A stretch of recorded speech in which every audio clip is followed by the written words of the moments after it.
Ons gaan hom nou lekker trek en dit is Damfix Wet wanneer hy geactiveer het.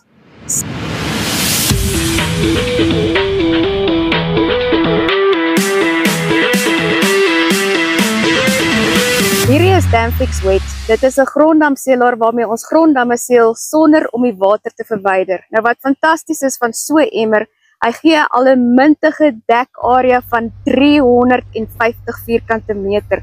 Dit is absoluut fantasties. 350 vierkante meter op so 'n 20 liter Damfix Wet. Nou beskikbaar by jou naaste koöperasie. Kom ons kyk hoe lyk dit. So, dit is so 'n polymer poeier. Dit is baie fyn. Weet nie, kan julle hom sien? Daar val hy. So baie fyn poeiertjie. En wanneer daai poeier nou, wanneer hierdie poeier nat word, kom ek wys vir julle wat gebeur. Ek staan nou binne in geactiveerde Damfix Wet.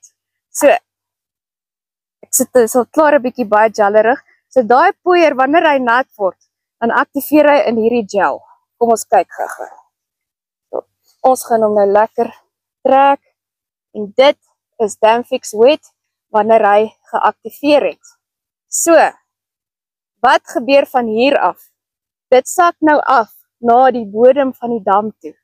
En dit gaan dan met die grond bind om 'n seël te vorm. Hierdie gel gaan als vanaand weg wees. Hier gaan geen meer gel wees nie. Damfix Wet is onafhanklik getoets en bevestig as nie toksies. Dit is veilig vir plante, diere, visse en dis ook hoe weerstandig. So 'n 20 liter emmer. Wanneer hy geactiveer het na gel toe, dan swel hy tot ongeveer 3 ton gel. Dis fantasties. 3 ton gel wat met die grond in jou dam bind. Jy hoef nie hierdie dam te dry nie. Jy hoef nie met swaar voertuie in te kom, bulldozers, skrapers, teelbees. Nee, jy strooi net eenvoudig Damfix Wet.